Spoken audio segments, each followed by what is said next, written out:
नहीं सड़क तोड़ कर सेट करेने यार सेट करेने खड्डे मड्डे सेट करेने यार करें ते तुहाडियां लारियां घसदियां पईयां जेड़े बद्धी बैठे बूए ते इत्थे लारियां लाओ ते रल के कट्ठी सड़क सेट करेने जवाब शरीफ नु सारे लारियां जे बद्धी बैठे लाओ एक दड़े वंगार। अस्सलाम वालेकुम दोस्तों, मैं आतिफ फरीद तो तुम देख रहे हो मेरा YouTube channel Atif Farid vlogs. अल्हम्दुलिल्लाह मैं खैर खैरियत नाल हां और उम्मीद करना कि सारे दोस्त भी खैर खैरियत नाल होंगे। आज का व्लॉग शुरू करा तो पहले जिन्हें मेरा चैनल सब सब्सक्राइब नहीं किया सब सब्सक्राइब कर लें, शेयर करें, कमेंट करें ताकि जी असी वीडियो बनाने तक पहुँचती रहे। बहुत मेहरबानी। तो मैं मसरूफ काफ़ी अस अज तो थोड़ी टाइम नहीं मिले, मैं आखिर चलो तो आए ना साढ़े अंकल होर आंदे पे। पुराने दौरान तुम वेखो कि लोग सिर से गागरा चाह के टुरदे पे आंदे। वालेकुम अस्सलाम, ठीक ठाक हो? ठीक ठाक, अल्लाह का शुक्र। तू सुनाओ? जी अल्हम्दुलिल्लाह, अल्लाह पाक का बड़ा शुक्र है। सही, वापस आ गए डेरे तो? जी वापस। अच्छा चलो माशाअल्लाह। हुण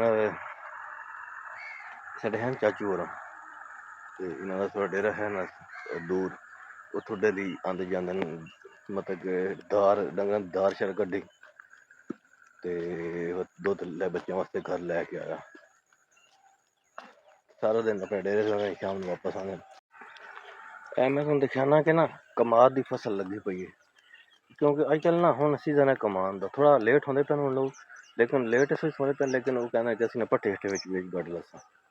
तो आ मैं तुम चेक कराना हूँ।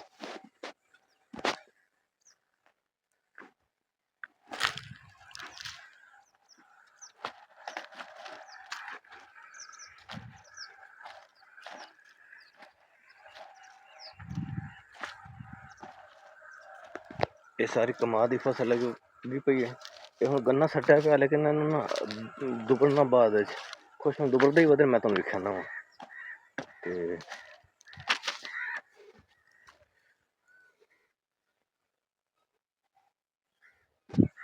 ते ज़्यादा देर गन्ना रख भी नहीं सकी, क्योंकि गन्ना जो है ना वह हो वह दूसरा सुक भी पैंदा वा, तो दिन जड़ा वगैरह तन्ने वगैरह नहीं निकलते।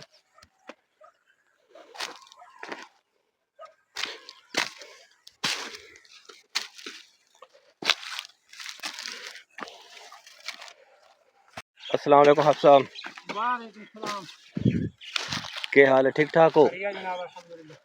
माशाअल्लाह माशाअल्लाह। हाफ़िज़ साहब साढ़े इलाके दे इमाम मस्जिद ने, साढ़े भी थोड़ी बाढ़ है, अब पानी लगा पे, पानी के पार ने तो मैं उरे हाँ। और क्या हाल है, ठीक ठाक हो? माशाअल्लाह। लगांदे पे कमांड वात? सही है। कारोबार दे लिहाज नाल बस उदे ही कर लेने आ, बालन पढ़ावन वाला ही मिनट ते अपना ही बस मजदूरी कर ले। बिल्कुल जरूरी है जी, क्यों नहीं। एक कमान की फसल हाफ़िज़ साहब लगांदे पे ने, ये दुबरेंदे होण पे ने ते पहले विच सट लेने, लेकिन दुबरदे होण पे ने ते कोई दुबरिया पिया जिसमें पानी लग चुका समझो वो दुबरिया पिया। हाफ़िज़ साहब केड़ी वैरायटी लाई ने? 59 लाई। अच्छा 59 वैरायटी लाई ने ते साढ़े इलाके 59 मतलब कि ना इसकी एवरेज वगैरह ठीक है, तो बाकी जी नवी वैरायटी आ रही है थोड़ा ना किसान वास्ते ठीक नहीं है। मिलने वास्ते तो ठीक है, लेकिन किसान वास्ते ठीक नहीं, वजन कम देंदियां ने, फोके करने होंदे ने। बिल्कुल इन्हें गल ये नवी वैरायटी आ ना तो किसान वास्ते जरा ठीक नहीं है, ठीक है 59 वाला कम ये वैरायटी अच्छी। हाफ़िज़ साहब साढ़े कोल आ गए ने ठीक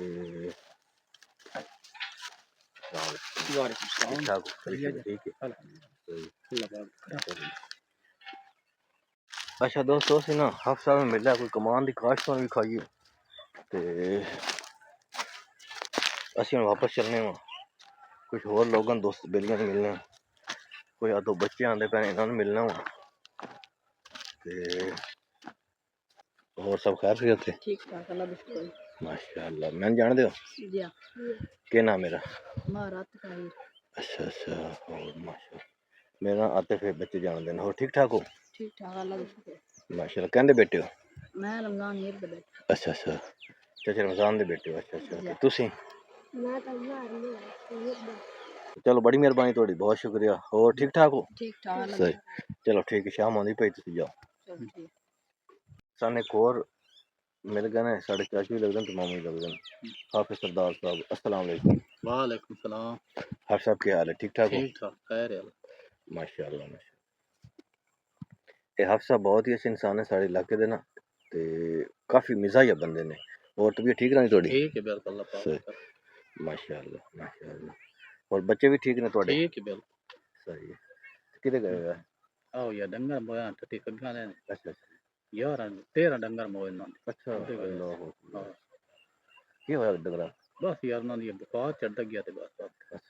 जी। तो कम हाफिज साहब किसी दिन ना मतलब कि नज़दीक ही साढ़ा गाँव है ठट्टी शाहनी, उत्थे उन्होंने डंगर मरे हैं तो उन्होंने वास्ते गए तज़ियत वास्ते।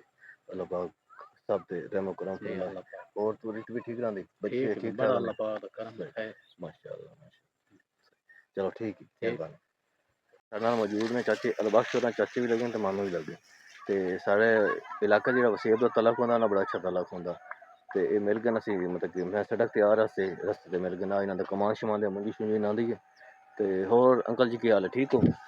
खैर खैरियत है, अल्लाह दा करम खैरियत। माशाअल्लाह, तबीयत ठीक है थोड़ी? अल्लाह पाक बच्चे ठीक ठाक ने? ठीक ठाक है। सही। खैर, सुनाओ फसल दा क्या हाल है? फसल बेहतरीन खली, अच्छी खली।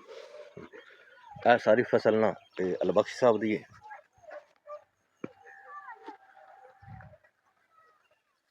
कमान मुंजी माशाअल्लाह काफी साढ़े इलाके दे ना अच्छे जिम्मेदार ने। और तभी तां ठीक ने? अल्लाह पाक दा सही। करम खैरियत। ते के पॉइंट थोड़ा है जेड़ा अजकल ना साढ़ी वजीर आला साहब थोड़ा सानू माफी आख्या हुई किसान सब तो बड़ा मतलब कि सब तो ब्लैकमेल करने वाला, इहदे बारे थोड़ी केह् राय है? हाँ, असी गरीब लोग हाँ, सारा असी किदे ब्लैकमेल हो सकने हैं। असा इसे ते निज़ाम चलावना सारा, खेती बाड़ी है, फसल मुंजी दी कमान दी आना, तो पैसे सन 4 पैसे लभने न, असा कोई ना कोई निज़ाम अग्गा घर दा चलावना, लैन देन करना, सारे अखराजात पूरे करने। इस तो बगैर असी किदे हो सकने। बिल्कुल जी बिल्कुल। ਇਹ ਇੱਕ ਮਤਲਬ ਕਿ ਉਹ ਥੋੜਾ ਉਹਨਾਂ ਦਾ ਪੁਆਇੰਟ ਆ, ਲੇਕਿਨ ਅਸੀਂ ਗਰੀਬ ਲੋਕ ਆ, ਇਹ ਕਿਸਾਨ ਇਸ ਤਰ੍ਹਾਂ ਨਹੀਂ ਕਰ ਸਕਦੇ। नहीं कर सकते, नहीं कर सकते, बिल्कुल नहीं कर सकते। बिल्कुल फसल कमान दी मुंजी है, कणक है, इसी 4 पैसे लभने तो तां असा कोई साडा निज़ाम चलना। जी हाँ, नहीं तो बिल्कुल नहीं नहीं चलना। कर बिल्कुल। नहीं सड़क तो कर सेट करेने यार, करेने सेट करेने खड्डे मड्डे सेट करेने यार, करेन ते तुहाडियां लारियां घसदियां पईयां, जेड़े बद्धी बैठे बूए ते इत्थे लारियां ले आओ ते रल के कट्ठी सड़क सेट करेने। जवाब शरीफ नु सारे लारियां जे बद्धी बैठे ले आओ, एक दड़े वंगार बनाइए ते सड़क सेट करा सारी। तुसी नानकी हो बड़े ढिड पीड़े आहे को लगे ने तो उन्होंने मजाक शुरू हो गया कि ਅਸੀਂ ਆਪਣੀ ਗੱਲ ਤੇ ਆਣਾ ਤੇ ਮਤਲਬ ਕਿ ਕਿਸਾਨ ਹਮੇਸ਼ਾ ਹੀ ਨਾ ਆਪਣੇ ਨੱਕ ਦੇ ਸਿਰ ਤੇ ਚੱਲਦਾ ਪਿਆ ਹੁੰਦਾ। ਉਹਨੇ ਹੁਣ ਮੁੰਜੀ ਦੀ ਫਸਲ ਆ ਗਈ, ਚਾਵਲ ਦੀ ਫਸਲ ਆ ਗਈ, ਉਸ ਵਿਚਾਰੇ ਉਹ ਚਾਹੁੰਦੇ ਤੇ ਉਸ ਬੱਚਿਆਂ ਦੇ ਕੋਈ बिल्कुल निज़ाम उस चलाऊंगा, ਬੱਚਿਆਂ ਦੇ ਕੋਈ कपड़े ਲੈਣ ਦੇਣ ਕਰਨਾ, ਬੱਚਿਆਂ ਦਾ ਨਿਜ਼ਾਮ ਚਲਾਉਣਾ, ਅੱਗੂ ਕਮਾਨ ਕਾਸ਼ਤ ਹੋਣਾ, ਕਣਕ ਕਾਸ਼ਤ ਹੋਣੀ, ਤੇ ਕਣਕ ਕਾਸ਼ਤ ਇਸ ਮੁੰਜੀ ਦੇ 4 ਪੈਸੇ ਲੱਭਣੇ ਤੇ ਕਾਸ਼ਤ ਹੋਣੀ, ਉਸ ਦੇ ਖਰਾਜਾਤ ਪੂਰੇ ਕਰਨੇ ਨੇ, ਉਸ ਦਾ ਡੀਜ਼ਲ ਲੈਣਾ, ਉਸ ਦੀਆਂ ਖਾਦਾਂ ਲੈਣੀਆਂ, ਦਵਾਈਆਂ ਲੈਣੀਆਂ, ਇਲਾਜ ਮੁਆਵਜ਼ਾ ਸਾਰਾ ਜ਼ਮੀਨ ਤਿਆਰ ਕਰਨੀ, ਉਸ ਦੇ ਖਰਚਾ ਤਾਂ ਚਾਹੀਦਾ ਨਹੀਂ, ਅੰਜੇ ਤਾਂ ਨਹੀਂ ਉਹ ਕਣਕ ਕਾਸ਼ਤ ਹੋਵੇ। ਬਿਲਕੁਲ ਨਹੀਂ ਗੱਲ ਹੈ ਜੀ। ਤੇ ਇਹ ਥੋੜਾ ਇਹ ਗਲਤ ਫਹਿਮੀ ਹੈ ਕਿ ਇਹ ਅਸੀਂ ਮਾਫੀਆ ਨਹੀਂ ਹੈ, ਅਸੀਂ ਬਲੈਕਮੇਲਰ ਨਹੀਂ, ਅਸੀਂ ਗਰੀਬ ਲੋਕ ਹਾਂ, ਅਸੀਂ ਮਸੇ ਆਪਣੇ ਨੱਕ ਦੇ ਸਿਰ ਤੇ ਆਪਣੇ ਨੱਕ ਦਾ ਨਿਜ਼ਾਮ ਸਿੱਧੇ ਤੇ ਚੱਲਦਾ ਹੈ, ਇਤਨਾ ਕੋਈ ਨਹੀਂ ਬਈ ਇਹ ਫਸਲਾਂ 'ਚ ਖਰਚੇ ਕਰ ਕਰਾ ਕੇ ਲੈਣ ਦੇਣ ਅਖਰਾਜਾਤ ਇਤਨੇ ਬਣੇ ਖਲੋਂਦੇ ਨੇ, ਬਸ ਉਹ ਕੁਝ ਥੋੜ ਬਹੁਤ ਬਚਦੀ ਨਹੀਂ, ਤੇ ਜ਼ਿਆਦਾ ਪੈਸੇ ਲੈਣ ਦੇਣੇ ਚਲੇ ਗਏ। ਬਿਲਕੁਲ ਇਸ ਤਰ੍ਹਾਂ ਜੀ। ਇਹ ਇੱਕ ਕਿਸਾਨਾਂ ਦਾ ਅੱਜਕੱਲ੍ਹ ਗੁੱਸਾ ਹੈ, ਉਹ ਸਾਨੂੰ ਸੁਣਨਾ ਪਾਉਂਦਾ, ਤੇ ਅੱਲਾਹ ਪਾਕ ਸਭ ਤੇ ਆਪਣਾ ਕਰਮ ਫਰਮਾਏ ਤੇ ਸਭ ਦੇ ਆਪਣੇ ਗੰਦਮ ਦਾ ਹਾਲਾਤ ਵੇਖ ਲਓ, ਗੰਦਮ ਸ਼ੋ ਦੇ ਲੋਕ ਮਰਦੇ ਪਏ, 6200 250 ਦੀ ਵਿਕਦੀ ਪਈ ਹੈ, ਕੋਈ ਹਾਲਾਤ ਹੈ ਕਣਕ ਦੇ। ਸਭ ਤੋਂ ਅੱਛੀ ਜਿਨਸ ਕਣਕ ਹੈ, ਇਸ ਤੋਂ ਬਗੈਰ ਅਸੀਂ ਚੱਲ ਸਕਨੇ ਕੋਈ ਨਹੀਂ ਚੱਲ ਸਕਦਾ ਨਾ ਬੰਦਾ। ਖਾਣੇ ਪੀਣੇ ਰੋਟੀ ਹੋਰ ਕੁਝ ਖਾਂਦੇ ਰਹੋ, ਗੋਸ਼ਤ ਖਾਂਦੇ ਰਹੋ, ਕੁਝ ਖਾਂਦੇ ਰਹੋ, ਇੱਕ ਦਿਹਾੜ ਦੋ ਰੋਟੀ ਨਾ ਖਾਓ ਤਾਂ ਬੰਦਾ ਚੱਲ ਨਹੀਂ ਸਕਦਾ। ਇਹ ਗੱਲ ਬਿਲਕੁਲ। ਉਹ ਕਣਕ ਧੱਕੇ ਖਾਂਦੀ ਪਈ ਸਾਡੇ ਕੋਲ 6200 250 ਦੀ 300 ਦੀ, ਜ਼ਿਆਦਾ ਤੋਂ ਜ਼ਿਆਦਾ 6500 ਦੀ ਵਿਕ ਗਈ ਉਸ ਕਿਨਾ ਕਿਸਾਨਾਂ ਦੀ।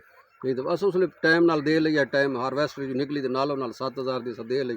ਹਾਲਾਂਕਿ ਦਾਂ ਮੈਂ ਲਿਆ ਰੱਖ ਬੜੇ ਰੱਖ ਤੂੰ 10000 ਦੀ ਹੋਣੀ, ਮੈਂ ਆਖਿਆ ਯਾਰ ਮੈਨੂੰ ਜ਼ਰੂਰਤ ਹੈ, ਮੈਂ ਦੇ ਛੋੜ 7000 ਦੀ ਮੈਂ ਹੁਣ ਸਾਰਨਾ ਠੀਕ ਹੋ ਗਿਆ ਸਾਰਿਆਂ ਦਿਨ ਤੱਲਾ ਕਾਲੇ ਬਈ ਠੀਕ ਰਹਿ ਗਿਆ ਤੂੰ ਚੰਗਾ ਰਹਿ ਗਿਆ 3 ਮਹੀਨੇ ਰੱਖੀ ਵੀ ਬਾਅਦ ਵਿੱਚ 6000 2 250 ਦੀ बिल्कुल इसी तरह किसान बेचारा ना आजकल थोड़ा परेशान है, काफ़ी सारा परेशान है। काफ़ी परेशान है थोड़ा नहीं परेशान काफ़ी किसान तो बड़ा परेशानी च बड़ा टेंशन है जिम्मेदार बेचारा बड़ा मजबूर है इसलिए बड़ा मजबूर है जिम्मेदार है इसलिए हर लिहाज नाल मजबूर है बिल्कुल जी ते बड़ी मेहरबानी अल्लाह पाक तुम खुश रखे खैर हो अल्लाह ते ये चाचा लबख्श राही ने अपने मतलब कि ख्यालात का इजहार किया साढ़े नाल ते हक की गल की उन्हें कोई झूठ नहीं किया ते इस हर बंदे नाल मसले मसाइल ने असी आप का शिकार हाँ लेकिन परेशानियां बहुत ज़्यादा ने जी दोस्तों। अच्छा मैं हूँ ना वापस आ गया घर ते एक तो लाइट को नहीं ते बच्चों का शोर ही तो नजर आता पिया सी एक लाइट को नहीं तो असं हूँ चाहना थोड़े तो इजाजत असं अज लोगों मिले हैं दोस्तों बेले जो सॉरी जोड़े अपने इलाके के हैं उन्होंने लोगों ने बड़ी गपशप लाई उन्होंने इस मतलब कि राय लीए ते राय लीए ते सारे अपने कमेंट शमेंट दिते हैं काफ़ी गपशप हुई है 2-3 घंटे से उन्होंने रहे हैं तो असं थोड़े तो चाहना इजाजत मिलते हैं अगले ब्लॉग अल्लाह हाफिज़।